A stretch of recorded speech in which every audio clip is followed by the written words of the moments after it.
Welcome back. It's another edition of Coffee with the Goose, where we talk about things that are interesting, fascinating, and irritating. Boxing is the name of the game and will be for the foreseeable future. We've already had a couple of good bouts here the last month or so, but we've got a monster fight coming up in Japan, or should I say a continuation of a monster fight that happened last year. Of course, I'm talking about the unification bout in the bantamweight division between the two title holder, Inoue from Japan, the monster, and the one division title holder from the Philippines, the Filipino Flash, Donaire. Now remember, these guys did battle 3 years ago in the hometown of Inoue, and it was an absolute war. It was two great champions going at it tooth and nail, and eventually Inoue came away with the victory, but he suffered a lot. Let's back up and introduce these two guys to you, shall we, before we go any further. Donaire, you guys are well aware of him. He's a 4-division world champion, and he's now 39 years old, but you wouldn't be able to tell by watching his performance, at least of late. He is the WBC bantamweight champion of the world. 4 weight classes he has conquered. He is 42-6 on his career with 28 KOs, and he is a legend already in the in the ring. He's a for sure Hall of Famer when he finally decides to give it up, and he gave Inoue all that he could handle in that first fight. Inoue, the monster, and a nickname well-deserved. He's scary. He's 22-0 with 19 KOs. He's 29 years old. He is the reigning WBA and IBF World Bantamweight Champion. He has conquered 3 different weight classes. So these guys bring it all to the table. They're great boxers, and they duked it out in 2019. Inoue, as I said, got the decision, but he paid for it dearly. He suffered a broken orbital bone around his eye and a broken nose, and he was beaten and bloodied, but he came away with the victory, due in no large part to the knockdown of Inoue, or rather Donaire, in the 11th round. It was a vicious body shot, and Donaire knew he couldn't stand and duke it out for much longer, so he went down on his own, got up before the count barely, and finished the fight, and it was a unanimous decision going to Inoue. Now, they're going to fight in Japan again in less than a week, and it will be viewed on ESPN Plus here in the United States, and expect more of the same. Now, they've interviewed both of these fighters. What's funny about this, among the more interesting things, is Inoue is being trained by a Filipino. Donaire has already said that he is, yes, he's going to bring it all again, but he is going to come with a little bit of a different mindset. He said that he really didn't, before I say this, he also made it clear that he's making no excuses. He gave Inoue all the credit in the world for that victory. But Donaire said, he went into that first fight with the attitude of a brawler. He didn't really prepare by watching much video of Inoue, and he figured, well, I'm just going to deal with this guy. He did, but it wasn't enough.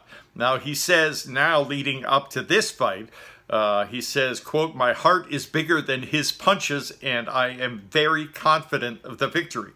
Good for him. Don't just scoff at that. I mean, he's a champion, right?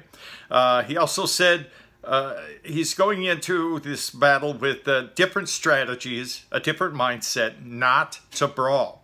And in boxing, as with any sport, it's all preparation, not just physically getting yourself in great shape with the running, the speed bag, the heavy bag, the sparring, all 9, the whole 9 yards. But in addition to that, you have to think your way to victory, not just in the ring, but before the fight even starts.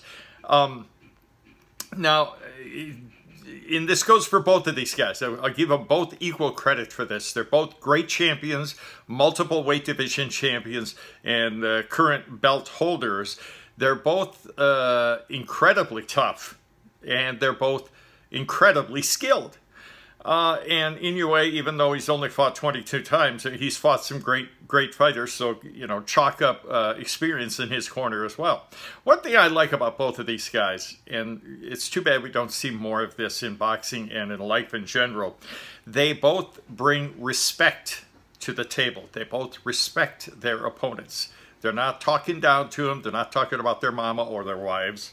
Mr. Casimero, we'll talk about him in a second. But they respect their opponent. They give their opponent due credit for all of their accomplishments. They know that they're in the ring with another champion, and so, you know, you should give your opponent respect. So that's what I love about these two guys. They also bring a lot of heart and a lot of skill to the table. So who's going to win? Don't get ahead of me.